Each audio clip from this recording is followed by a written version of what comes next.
रा म्हटल्यानंतर तोंड फाकल्या जातं आणि तोंड फाकल्यानंतर शरीराचा पिंजरा आतला उघडला जातो आणि पिंजरा उघडल्यानंतर जसा पक्षी उडून जावा तसं रा म्हटल्यानंतर तोंड फाकल्या जातं आणि शरीराचा पिंजरा उघडला जातो आणि शरीरातलं आतलं पाप बाहेर पडतं आणि ते पाप बाहेर पडल्यानंतर परत ते परतून येऊ नये म्हणून रा नंतर म चा उच्चार आहे. म म्हटल्यानंतर ओठ मिटले जातात. जसा कपाटाचा दरवाजा बंद करावं तसं ते बाहेर पडलेलं पाप म म्हटल्यानंतर परत येऊ शकत नाही. म्हणून राम नामाचा महिमा आहे महाराज. राम नामाचा किती महिमा आगाधी. म्हणून बघा एक उदाहरण आहे प्रभू रामचंद्रांचं राम विजय कथा सार मध्ये आलेलं उदाहरण. कैलास पर्वतावरती शिवशंकर ध्यानस्थ बसलेले होते, नामजप करत होते. पार्वती माता आली तिथं. आता एखाद्या दिवशी जर नवरा घरी असेल ना महाराज, बायकोला नाही कोरापती थांबूनच देत नाही घरात. बाई बाई बाई बाई बाई आपल्याला वाटतं काय वगच घरी थांबलं. महाराज एखाद्या दिवशी जर घरी थांबलो बाया बाया बाय बुन बुन बुन बुन बुन बुन बुन सगळ्यांचं पळसाला पानं तीनच आहे. तसं कैलासावर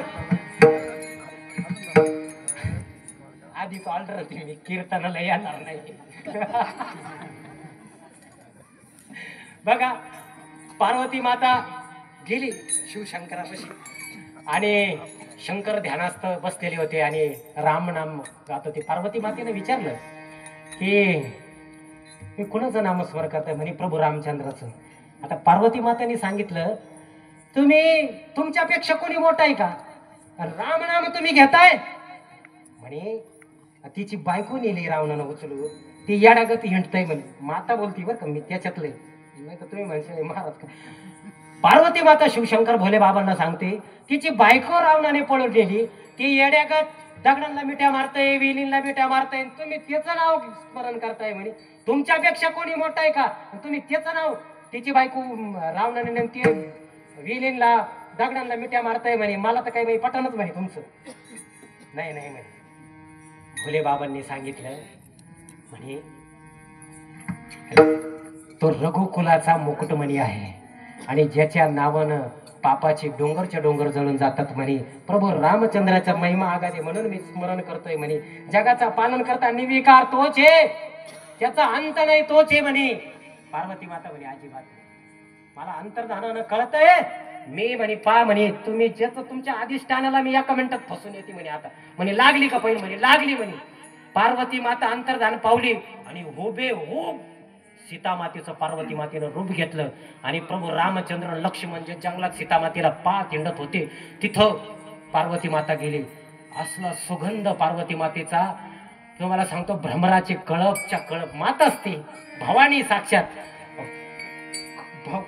भ्रमराचे कळपच्या कळप महाराज भुनभुन भुनभुन करीत मातेच्या माग. प्रभू रामचंद्राची दृष्टी केली न पाहिल्यासारखं केलं. प्रभू रामचंद्र परत मिठ्या मारते, दगडाला मिठ्या मार, विलेला मिठ्या मार. पार्वती माता अशी पाहती.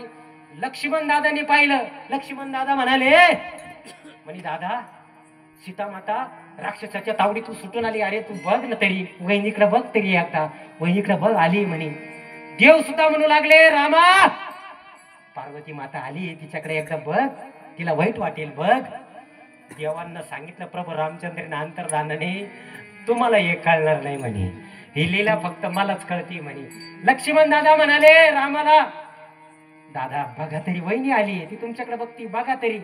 लक्ष्मण दादाला त्या ठिकाणी सांगितलं प्रभू रामचंद्रांनी लक्ष्मणा ही पार्वती माता आहे. आत्ताच कैलास पर्वतावरती पार्वती माता भांडून आली भोले बाबा बरोबर.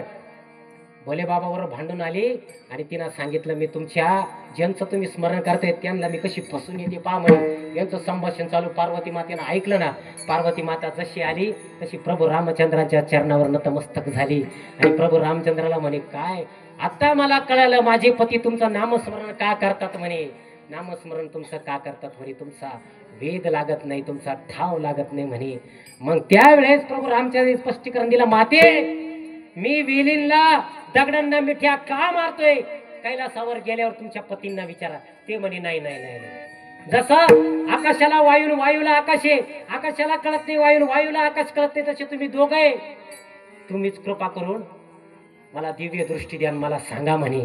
मग त्या ठिकाणी प्रभू रामचंद्रांनी दिव्य दृष्टी दिली आणि एरवी वेली आणि दगड दिसणारे तिला तपस्वी ऋषीमुनी दिसू लागले. तपस्वी ऋषीमुनी दिसू लागले आणि त्यांना मिठी मारतात ते त्या ठिकाणी नीच पदाला जाऊ लागले, नीच पदाला जाऊ लागले. त्यामुळं ते पाहून पार्वती माता खुश झाली. पार्वती माताने त्या ठिकाणी प्रभू रामचंद्राला आशीर्वाद दिला की तुम्ही काय करशाल, लंकेला जाशाल, रावणाला हरवशाल आणि त्या ठिकाणी परत तुम्ही यशाल, तुम्हाला मी आशीर्वाद देते. ती आशीर्वाद देणारी पार्वती माता त्या ठिकाणी अंतर्धान पावली. आजही तुम्ही तुळजापूरला गेलात, राम वर नाही माता आजही तुळजापूरला आहे, रामाला वर देणारी माता. किती आघात महिमा आहे महाराज. जगद्गुरु तुकोबराय सुद्धा तेच सांगताय. मी आयुष्यभर, आमच्या महाराजांनी काल उदाहरण दिलं, आयुष्यभर मी भगवंताचा रात्र न कळे दिवस न खेळे अंगी खेळे दैवत. जगद्गुरु तुकोबराय म्हणता मला रात्र कळत नाही, दिवस कळत नाही, आवरताही. त्या साधकाने विचारलं आवरताही आवरेना. माझी मत झाली अनावर वाचा, छंद नामाचा घेतलाचे किंवा आवरताही आवरेना. म्हणून हेच जगद्गुरु तुकोबराय अभंगाच्या द्वितीय चरणात सांगावी तो तुमाचे, सांगावी तो तुमाचे, सांगावी तो तुमाचे, सांगावी तो तुमाचे, सांगावी तो